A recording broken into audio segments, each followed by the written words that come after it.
احتساب کا اور ہمارا عزم ہے کہ منطقی انجام تک جائیں گے، اور جو بھی اس کے لیے ذمہ دار ہیں، چاہے وہ بارڈر کے دوسری سائڈ پہ کیوں نہ ہو، ان کا کٹہرے میں لا کے کھڑا کر کے عبرت کا نشان بنائیں گے انشاءاللہ۔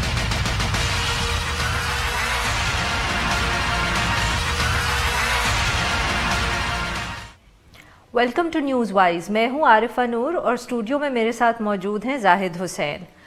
آج ہم پھر سے بات کریں گے ایس پی طاہر داوڑ کی پرسرار گمشدگی اور اس کے بعد ان کی موت۔ ابھی تک کچھ سمجھ نہیں آ رہا کہ یہ سب کیسے ہوا اور کیوں ہوا۔ حکومت کی طرف سے جتنے بھی بیان آئے ہیں ان میں اس سے زیادہ کوئی تفصیل نہیں ہے کہ داوڑ صاحب کو اسلام آباد سے پنجاب اور پھر پنجاب سے بارڈر پار لے کے جایا گیا، یہاں تک کہ حکومت کے بیان سے یہ بھی سمجھ نہیں آتا کہ وہ جب بارڈر کے اس طرف لے کے گئے تھے ان کو، تو کیا وہ زندہ تھے کہ نہیں۔ ان سب ایشوز پہ آج بات کرنے کے لیے ہمارے ساتھ موجود ہیں جرنلسٹ رحیم اللہ یوسف زئی صاحب، جو نیوز پشاور کے ریزیڈنٹ ایڈیٹر بھی ہیں۔ ویلکم ٹو دا شو رحیم اللہ صاحب۔ جی شکریہ۔ Thank you so much for joining us and sparing some time. Rahim Ullah صاحب، سب سے پہلے تو ہم آپ سے یہی جاننا چاہیں گے کہ کچھ آپ کے پاس اطلاع ہے کہ کیا ہوا داوڑ صاحب کے ساتھ؟ کوئی پشاور کی پولیس کے پاس کوئی تفصیل موجود ہے جو آپ کو بھی معلوم ہوئی ہو؟ دیکھیں، پہلے تو ان کے پاس مکمل معلومات نہیں ہیں، اگر معلومات کچھ ہیں بھی تو وہ شیئر نہیں کر رہے۔ ایسا لگ رہا ہے کہ کوئی ذمہ داری لینے کو تیار نہیں ہے، ایک خوف کی فضا ہے۔ یہ کہتے ہیں کہ طاہر داوڑ ایک بہادر پولیس افسر تھا، اس کی بڑی قربانیاں ہیں، لیکن یہ جو معاملہ ہوا اس کے بارے میں کوئی ہمیں ابھی تک صحیح معلومات نہیں مل سکیں۔ جو ان کا اغوا اسلام آباد سے ہوا اس کی بھی ایک وجہ ہو سکتی ہے، وہ یہ کہ پشاور میں چونکہ یہ ایک سینئر پولیس آفیسر تھے، ان کے ساتھ پولیس کے باڈی گارڈ اپنے سیکیورٹی کے لوگ ہوتے تھے، یہ جہاں بھی جاتے تھے گھر دفتر یا کہیں اور تو کافی ان کی سیکیورٹی تھی۔ اسلام آباد یہ بالکل اکیلے گئے تھے اور یہ کہا جا رہا ہے کہ ان کے ساتھ کوئی بھی سیکیورٹی نہیں تھی، تو وہاں پہ نسبتاً شاید آسان تھا ان کو اغوا کرنا۔ اور پھر یہ جو حکومت اب کہہ رہی ہے کہ ان کو اسلام آباد سے جیلم، پھر میاں والی، پھر بنو، اس کے آگے یہ نہیں بتا رہے کہ ان کو شمالی وزیرستان کے راستے افغانستان پہنچایا، کیونکہ ان کی جو لاش ملی ہے وہ ننگرہار کے صوبے میں ملی ہے، جو کہ ہمارے تورخم، خیبر، مومن ٹرائبل ڈسٹرکٹ کے قریب ہے۔ اور یہ جو بنو کا راستہ ہے یہ تو پھر آگے جا کے خوست اور پھر پکتیکا ہے، پکتیا بھی ہے، وہاں پہ جا کے لگتا ہے، تو پھر وہاں سے لاش کو اتنی دور ننگرہار لے جانا تو یہ بھی کچھ سمجھ نہیں آ رہا۔ تو میرے خیال میں اس میں حکومت نے اپنی کریڈیبلٹی بھی اسٹیبلش کرنی ہے، صحیح تفتیش کرنی ہے، جو کئی سوالات سامنے آئے ہیں ان کا جواب بھی دینا ہے، اور خاص طور پہ نہ صرف عوام کو تسلی دینی ہے بلکہ جو ان کا خاندان ہے جو کافی پریشان ہے، کافی تکلیف میں ہے، اور وہ بھی یہ سوالات پوچھ رہے ہیں۔ ان کے بھائی، ان کے بیٹے کہہ رہے ہیں کہ مکمل انویسٹیگیشن ہونی چاہیے اور ان کی جو سارے جو ان کے ذہن میں خدشات ہیں ان کو دور کرنا چاہیے۔ لیکن ہاں رحیم اللہ صاحب، دو چیز ہے، ایک تو تھوڑا سا یہ بتا دیں کہ یہ جو ان کے جہاں سے لاش ملی ہے وہ بارڈر سے کتنی دور ہے؟ وہ گاؤں آپ نے نام لیا تھا کہ گاؤں میں جہاں پہ ملی تھی، ایک تو یہ بات ہوئی۔ دوسری بات یہ ہے کہ یہ ساری باتیں آپ کی صحیح ہیں کہ اگر ننگرہار میں ملی ہے تو اس کا تو بارڈر سے تورخم کے، تو اس کا مطلب تورخم کے راستے ہی سے لے گئے ہوں گے اگر ہوا ہے یہ۔ لیکن سب سے بنیادی چیز تو یہیں پہ آتی ہے کہ حکومت کی دونوں صورتوں میں فیلیور ہے، کہ اگر اتنا ان کو پتہ ہے کہ یہاں سے اٹھایا ان کو اور جیلم لے گئے، اس کے بعد میاں والی لے گئے، تو یہ ساری معلومات کیسے معلوم ہوئی ہے جب تک کہ آپ نے اپنی تک انویسٹیگیشن تک نہیں کی اور نہ ہی ان کو روکنے کی کوشش کی؟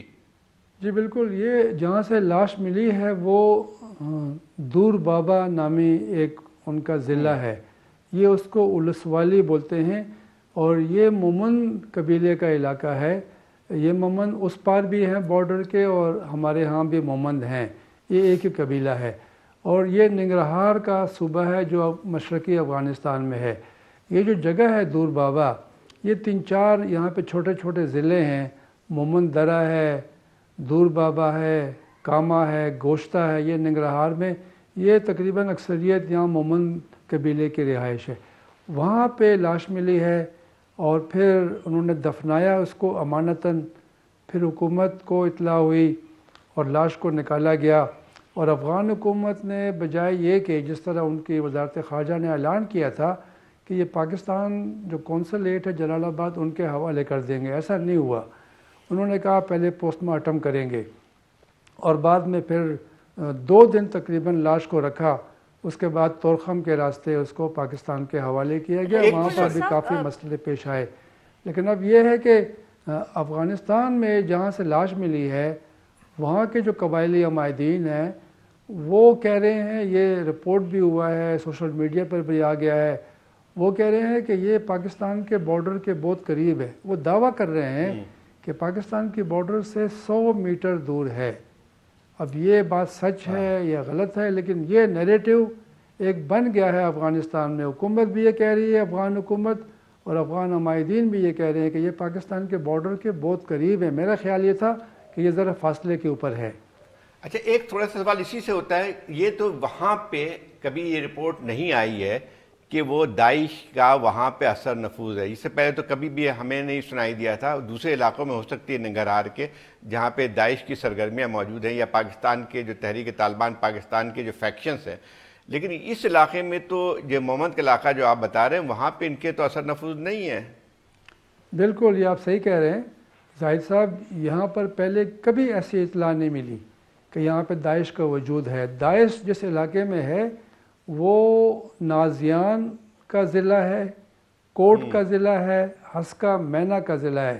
یہ بالکل جو سپین غر وائٹ ماؤنٹین جو ایک پہاڑی سلسلہ ہے جہاں پہ ہمیشہ برف ہوتی ہے، اور جو پاکستان کی کرم ٹرائبل ڈسٹرکٹ اور خیبر یہ اس سے جڑا ہوا ہے، اور یہ ننگرہار میں.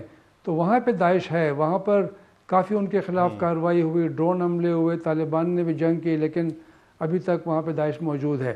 اس علاقے میں جہاں پہ یہ واقعہ ہوا، لاش ملی ہے، وہاں پہ داعش نہیں ہے. البتہ کوئی ایسی تنظیم نہیں ہے جس کی موجودگی ننگرہار میں نہ ہو. داعش کے علاوہ افغان طالبان بھی ہیں، پاکستانی طالبان بھی ہیں، منگل باغ کے لشکر اسلام کے لوگ ہیں، جماعت الاحرار کے لوگ ہیں، القاعدہ کے لوگ، سارے ننگرہار میں اکٹھے ہو گئے ہیں. جس طرح پہلے ہمارے شمالی وزیرستان میں سارے اکٹھے ہو گئے تھے، اب یہی صورتحال ننگرہار میں ہے اور کونڑ میں ہے اور نورستان میں ہے. ہر تنظیم جو ہے وہاں موجود ہے، اور لگتا یہ ہے کہ ہمارے ہاں فاٹا ختم ہو گیا ہے لیکن ان کے ہاں ایک فاٹا بن گیا ہے. رحیم اللہ صاحب، یہ بتائیے گا کہ یہ جو طاہر صاحب کے اوپر کہتے ہیں کہ 2 دفعے اٹیکس پہلے بھی ہو چکے ہیں، تو وہ جو اٹیکس تھے ان کی ذمہ داری کسی نے قبول کی تھی، یا کوئی بعد میں انویسٹیگیشن سے معلوم ہوا تھا کہ وہ کس کی طرف سے اٹیک ہوا تھا؟ دیکھیں، یہ جو حملوں کا ذکر ہوتا ہے یہ بنوں میں یہ تعینات تھے، اور بنوں بالکل قریب ہی ہے شمالی وزیرستان کے، اور اس وقت یہاں پر ٹی ٹی پی تحریک طالبان پاکستان کافی فعال تھی. اور ہمیں تو ابھی یاد نہیں ہے، نہ میں نے کہیں دیکھا ہے کہ یہ کس تنظیم نے حملہ کیا تھا، کیا ذمہ داری قبول کی تھی، لیکن یہ کہا جا رہا ہے عمومی طور پر کہ یہ پاکستانی طالبان تھے، ان کے خلاف کارروائی ہوئی ہے. لیکن آپ دیکھیں کہ تحریک طالبان پاکستان نے ذمہ داری قبول نہیں کی. البتہ انہوں نے ایک بیان دیا ہے اور اپنے انوالومنٹ کی تردید کی ہے. یہ کچھ پاکستان کے میڈیا میں کہیں پر یہ خبر آئی تھی کہ تحریک طالبان پاکستان نے طاہر داوڑ کے اغوا کی یا قتل کرنے کی ذمہ داری قبول کی ہے، وہ انکار کر رہے ہیں، اور انہوں نے میڈیا کو دھمکی دی ہے. خاص طور پہ جہاں پہ یہ خبر آئی تھی انہوں نے کہا ہم نے کوئی ذمہ داری نہ اغوا کی قبول کی تھی جو 26 اکتوبر کو ان کا اغوا ہوا، نہ ہم نے ان کے قتل کی ذمہ داری قبول کی ہے. داعش کے حوالے سے جو کہہ رہے ہیں کہ خط ملا ہے، پشتوں میں ہے، اور وہ ذمہ داری قبول کر رہے ہیں، جو ہم نے دیکھا ہے، زاہد صاحب کو پتہ ہوگا کہ داعش کے لوگ جب بھی ذمہ داری قبول کرتے ہیں تو وہ ان کی جو نیوز ایجنسی ہے اماک، اس کے ذریعے کرتے ہیں. اور اماک یہاں پہ نہیں ہے بلکہ یہ مشرق وسطیٰ میں ہے، وہاں پہ یہ کوئی طریقہ ہوگا ان کو اطلاع کرتے ہیں، چاہے جہاں پر بھی حملہ ہو یہ اماک پہلے اس کی ذمہ داری قبول کرتے ہیں۔ یہاں پر کبھی ہم نے نہیں سنا کہ خراسان میں جو ان کا ایک وجود ہے داعش کا، انہوں نے ذمہ داری قبول کی ہو۔ اور وہ جو خط لکھا گیا ہے میں نے پڑھا ہے، پشتو ایسی ہے جو بالکل بچگانہ پشتو ہے۔ لگتا یہ ہے کہ جس نے پشتو میں لکھا ہے اس کو پشتو لکھنی اور بولنی بھی نہیں آتی شاید، اور یہ مجھے لگتا نہیں ہے کہ یہ کارروائی داعش کی ہے۔ داعش کا اس علاقے میں وجود نہیں ہے۔ اور اس میں ایک اور بات رحیم اللہ صاحب، آپ کی بات کو اسی سپلیمنٹ کرنے کی، کہ اگر داعش کا اتنا بڑا رسک کیسے لیتے کہ یہاں سے اغوا کیا اور پھر بارڈر کراس کیا، اگر فرض کیجئے اگر یہ مان بھی لیا جاتا ہے کہ کسی دہشت گرد تنظیم داعش کا یا کوئی اور بھی ہوتا، تو ان کو اتنا لمبا چکر لگانے کی ضرورت کیا تھی؟ ہاں بالکل، یہ بڑا اہم سوال ہے کہ داعش نے اگر کسی کو اغوا کرنا ہے، کوئی معلومات حاصل کرنی ہے، یا اس کو ہوسٹیج بنا کر کوئی مطالبات منوانے ہیں، اپنے ساتھیوں کو رہا کروانا ہے، تو وہ کر سکتے تھے۔ اور پھر یہ اتنا ایک مشکل کام کرنا کہ ان کو اغوا کرنا، افغانستان پہنچانا، وہاں پہ لاش گرا دینا، تو یہ ذہن میں نہیں آتا۔ داعش کی اتنی زیادہ موجودگی نہیں ہے، اتنی طاقتور نہیں ہے پاکستان میں۔ ٹھیک ہے ان کے یہاں پر سہولت کار بھی ہیں، پہلے حملوں کی ذمہ داری قبول کر چکے ہیں، لیکن پاکستان کی حکومت نے ان دعووں کو زیادہ اہمیت نہیں دی ہے۔ اور دیکھیں پاکستان آرمی کے جو ترجمان ہیں میجر جنرل آصف غفور، وہ یہی بات کر رہے ہیں کہ یہ کسی دہشت گرد تنظیم سے زیادہ کسی کا کام ہے، یعنی صرف دہشت گرد تنظیم اتنی بڑی کارروائی نہیں کر سکتی، یہ کوئی اور معاملہ ہے۔ اب وہ معاملہ کیا ہے اس کے بارے میں معلومات ہمیں بھی درکار ہیں، سب کو درکار ہے۔ یہ انتظار رہے گا کہ یہ جو معمہ ہے اس کو حل کیا جائے۔ رحیم اللہ صاحب، آپ کو کوئی ماضی کا ایسا واقعہ یاد ہے جو اس طرح کا ہو کہ جیسے اسلام آباد یا لاہور سے کسی کو کڈنیپ کیا جائے اور اس کے بعد 2-1 ہفتے کے بعد ان کی جو لاش ہے وہ افغانستان سے برآمد ہو؟ دیکھیں کوئی ایسا پیرلل ہے تاریخ میں، ریسنٹ پاسٹ میں؟ جی بالکل عارفہ، ایسا تو ہے کہ لوگ تو بڑے اغوا ہوئے ہیں۔ ملتان سے علی حیدر گیلانی، یوسف رضا گیلانی کے بیٹے اغوا ہوئے، ان کو بھی پہلے قبائلی علاقوں میں پھر افغانستان پہنچا دیا گیا، وہ کئی مہینے بعد، کئی سال کے بعد ان کی رہائی ہوئی۔ شہباز تاثیر، سلمان مرحوم، سلمان تاثیر مرحوم کے بیٹے۔ یہ کڈنیپ کیسز تھے رحیم اللہ صاحب، ان میں کسی میں جان نہیں لی گئی۔ وہ تو رینسم مانگ رہے تھے۔ ہاں وہ تو مطلب کہ وہ تو کڈنیپنگ کے کیسز تھے، رینسم مانگ رہے تھے، اپنے ساتھیوں کی رہائی کا مطالبہ کر رہے تھے، اور وہ زندہ واپس آ گئے۔ اس طرح ہمارے بڑے سینئر ایک فوجی آفیسر تھے، ان کے بہنوئی کو لاہور سے اغوا کیا، لیکن غیر ملکیوں کو بھی اغوا کیا گیا، ان کو رہائی نہیں ملی۔ البتہ ان میں سے 2-3 جو ہیں وہ امریکی ڈرون حملوں میں شمالی وزیرستان میں مارے گئے تھے۔ اس طرح کا واقعہ نہیں ہوا، یعنی اس طرح اغوا کرنا اسلام آباد سے اور پھر ان کی لاش کا افغانستان میں ملنا، سرکاری افسر ہیں اسلام آباد سے، یہ ایک بڑا محفوظ شہر ہے، وہاں سے اغوا کیا گیا، یہ پہلی بار اس طرح ہوا ہے۔ اور ایک اور بات، جی بالکل، یعنی یہ جو جی بالکل، پہلے جو واقعات ہوئے تھے اس وقت پاکستان میں امن و امان کی صورتحال بڑی خراب تھی، یہ ملیٹنسی اپنے عروج کے اوپر تھی۔ آج کل تو حالات بڑے بہتر ہو گئے ہیں، تو ان جو بہتر حالات ہیں ان میں اس طرح کا واقعہ ہونا یہ واقعی بڑی پریشانی کی بات ہے۔ تھینک یو سو مچ رحیم اللہ صاحب نے اتنا وقت نکالا اور ہم سے گفتگو کی۔ جیسے کہ وہ رحیم اللہ صاحب کہہ رہے تھے کہ سب سے اہم چیز یہی ہے کہ جب حالات پاکستان میں اتنے بہتر ہو چکے ہیں سیکیورٹی کے حوالے سے، تو پھر ایک ایسا واقعہ ہونا سمجھ سے باہر ہے۔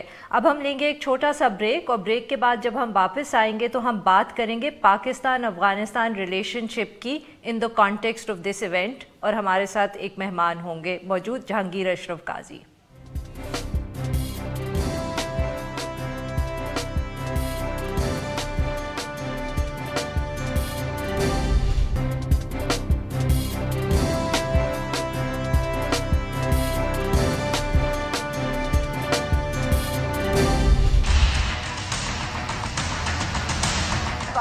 ہمارے سرونگ افسران کڈنیپ ہو کر F-10 سے ان کی لاش وہاں مل رہی ہے تو جواب دہی تو 2 ممالک کو دینی پڑے گی. فارن افیئرس کو وہاں بھی پوچھنا پڑے گا. میں تو وہ رپورٹ مانگ رہی ہوں کہ how was this allowed.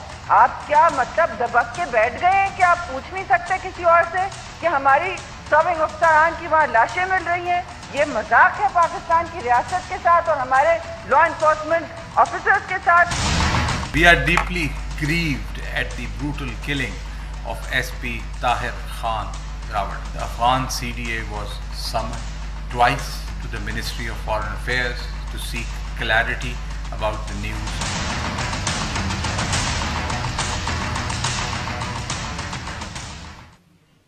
Welcome back. اب ہم بات کریں گے کہ پاک اور پاکستان افغانستان ریلیشن شپ پہ کیا اثر پڑے گا جو یہ طاہر داوڑ کے قتل کا.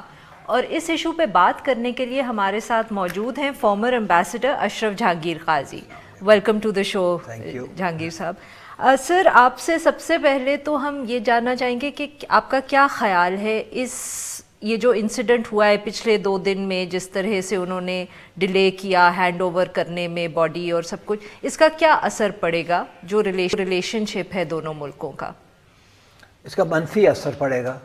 اور ویسے ہی تعلقات میں کوئی یعنی کہ اس کی نوعیت جو ہے زیادہ مثبت نہیں ہے, جو کہ ہونا چاہیے کیونکہ افغانستان پاکستان کے لیے بہت ہی اہم ملک ہے. اور بھی اہم ہو جاتا ہے جب ہم دیکھتے ہیں کہ پاکستان اور بھارت کے درمیان یہ کشیدگی جو ہے, تو پھر یہ تو 2 فرنٹ سچویشن تو نہیں ہونا چاہیے. بھارت کے ساتھ جو ہمارے پرابلمس ہیں وہ لانگ ٹرم نوعیت کے ہیں اور وہ رہیں گے. اگر حل بھی ہو جائیں گے تو آگے جا کے شاید کسی میں بہتری آ سکتی ہے, دیر لگے گی. لیکن اس دوران افغانستان کے ساتھ یہ تناؤ کے جو تعلقات ہیں, کشیدگی کے تعلقات ہیں, اس کو کم سے کم کرنا چاہیے. تو یہ جو واقعہ پیش آیا ہے اس سے کوئی بہتری تو نہیں ہوگی. وہ افغانستان والے ان کے اپنے بیانیہ ہیں, وہ سمجھتے ہیں کہ مارا گیا پاکستان میں, لاش وہاں پھینکی گئی ہے اور اس کا کچھ وہ وزیرستان سے یا فاٹا ایریا کے ساتھ تعلقات ہے. اور ہمارا اور ہے کہ بھئی انہوں نے ہمارے ساتھ کوآپریشن نہیں کی ہے اور لاش کے انہوں نے وہ احترام نہیں کیا. اور یعنی کہ پبلک اوپینین دونوں طرف ایک دوسرے سے وہ ان کے درمیان پھر یہ اور اس کے اندر D G I S P R کی ٹویٹ بھی آ گئی ہے جو which is not help the matter. لیکن یہ اس سے یہ ہم اخذ کر سکتے ہیں کہ ایک تو افغانستان کے ساتھ تعلقات کو بہتر کرنا بہت لازم ہے پاکستان کے لیے.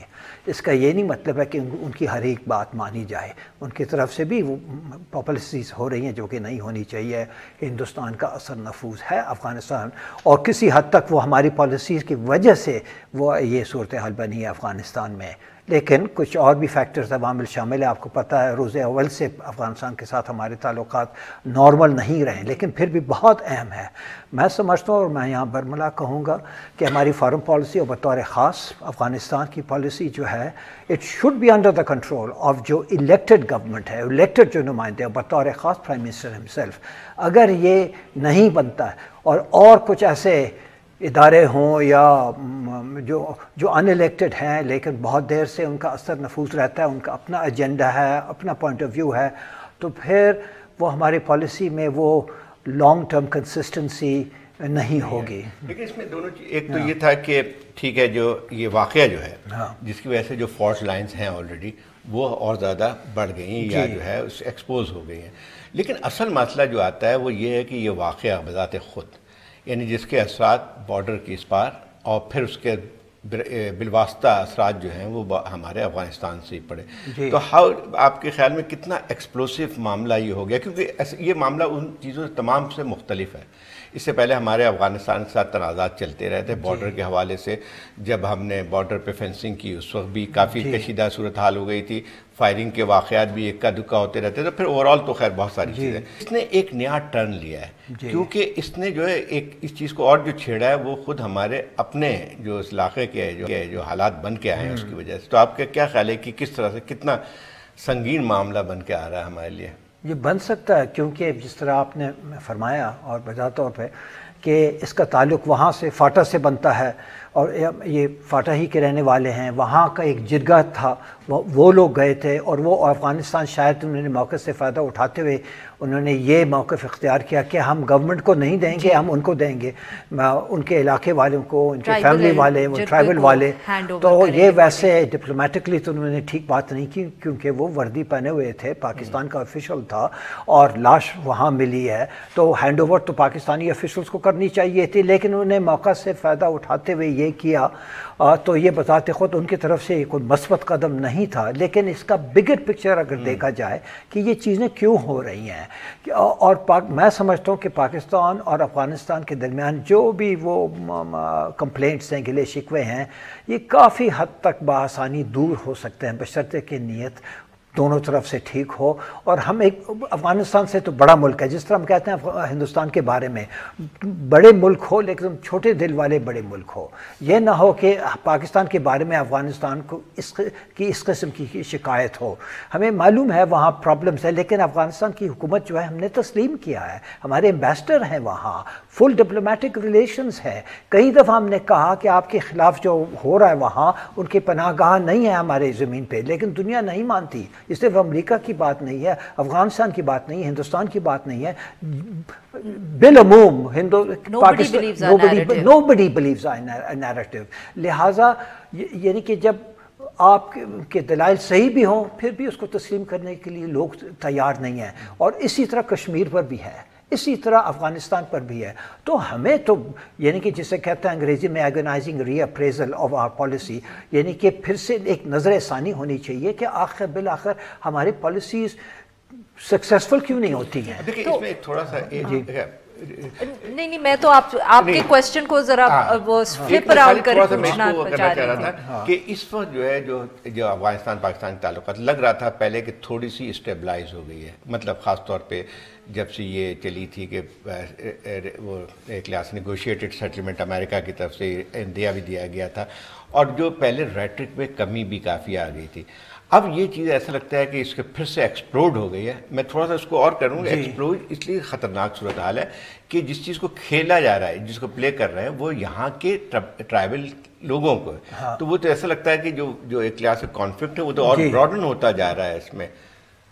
یعنی مطلب یہ کہ جو یہ ہو سکتا ہے, یہ صحیح فرما رہے ہیں. میں بھی یہی کہنا چاہ رہی تھی, میں صرف I would just taking a different perspective. نہیں کہ ایشو یہ ان اٹ سیلف اتنا بڑا نہیں ہوگا افغانستان کے لیے جو لاش کا وہاں ملنا, مگر وہ جو کانٹیکسٹ ہے اور ان کے جو ہمارے ساتھ جنرلی تعلقات ہیں اس کے اندر ان کو ایک موقع مل گیا پاکستانی حکومت کو امبیرس کرنے کا, اور انہوں نے اس موقع سے پورا فائدہ اٹھایا, اس لیے کیونکہ ان کا ایٹیٹیوڈ منفی ہو گیا ٹورڈز پاکستان. اور ہمیں خود سے پوچھنا چاہیے آخر یہ کیوں, اس مسئلہ کا حل ہے. میں سمجھتا ہوں دیکھیں ہم نے کیا نہیں کیا افغانستان کے لیے. ٹھیک جب وہ روس یعنی کہ سوویت یونین جب تھا اور انہوں نے انویڈ کیا تھا, پھر پاکستان نہ ہوتا تو ان کی خلاصی کہاں ہوتی ہے روسیوں سے. تو ہر ایک افغان کو اس بات کا اثر ہے کہ تاثر ہے کہ پاکستان نے ہمارے ساتھ یعنی کہ ہمیں ساتھ دیا اپنے مشکل اوقات میں, اور وہ کہتے ہیں ہر بات چیت میں وہ کہتے ہیں کہ ہم کبھی فراموش نہیں کر سکتے یہ جو آپ کے احسانات ہیں. لیکن اس کا یہ مطلب نہیں, ان کی بولی ان کے جو بیانیہ ہے کہ ہم آپ کا 5th پروونس بن جائیں یا آپ کے ماتحت ہو جائیں, اسٹریٹجک ڈیپتھ اس کے لیے ہم بنے.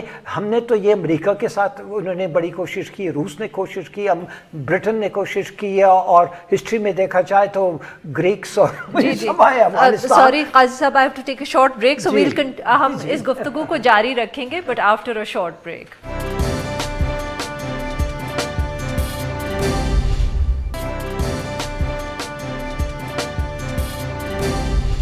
Welcome back. ہم گفتگو کر رہے ہیں اشرف جہانگیر قاضی صاحب سے اور پاکستان افغانستان ریلیشن شپ.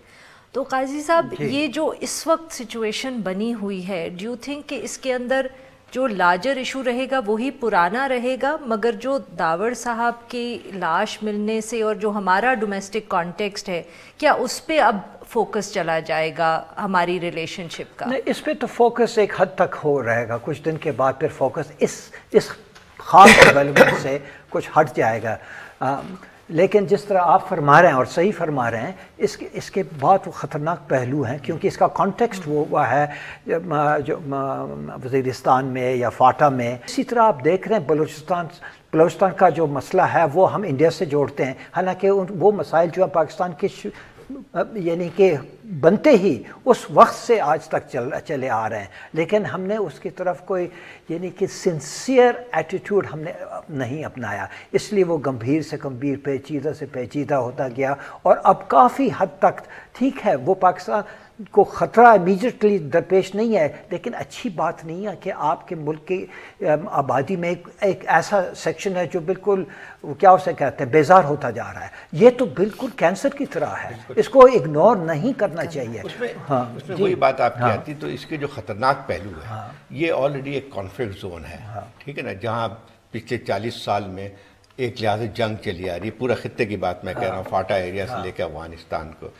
یہ اس قسم کی اگر سیاسی ایک بے چینی پیدا کرتی ہے، ایک واقعہ جو ٹریگر کرتی ہے، پہلے ہم نقیب اللہ کا واقعہ دیکھا تھا، اس کی وجہ سے جو ہے وہ جو اندر ریزنمنٹ ابھر کے آ گئی. بالکل. اور اب اس وقت جو ہے ہم نے فاٹا کے ایک حد تک جو ہے چیزیں ٹھیک کی تھی، وہاں پہ انسرجنس کو ختم کیا تھا، اور اس کے ساتھ ساتھ جو ہے اب اس کا ایک پہلو آ رہا تھا کہ اس کو ایسیبلیٹ کرنے کا. یہ واقعات جو ہے پھر دونوں ملکوں کے لیے ایک اس کا بہت زیادہ اس کا اثر پڑے گا، کیونکہ افغانستان میں بھی ایسے ایلیمنٹ موجود ہیں جو کہ مطلب ایک ہسٹوریکلی نہیں تسلیم کرتے ہیں کہ یہ چیزیں جو ہے ڈیورنٹ لائن ہوئی، وہ تو اور بڑھتا چلا جائے گا. اور وہ ایکسپلوئٹ اس وقت کرنے کی بھی کوشش کر رہے ہیں، ایکسپلوئٹیشن کے لیے تو وہ مواقع فراہم ہو رہے ہیں، ہندوستان کے لیے فراہم ہو رہا ہے. جو افغانستان میں جو پاکستان کو پسند نہیں کرتے ہیں لوگ، جو ابھی کافی ابھر آئے ہیں کیونکہ پاکستان کی طرف سے بھی غلطیاں ہوئی ہیں، تو ان کا بھی کافی اثر ہے افغانستان میں، وہ بھی اس سے فائدہ لیں گے.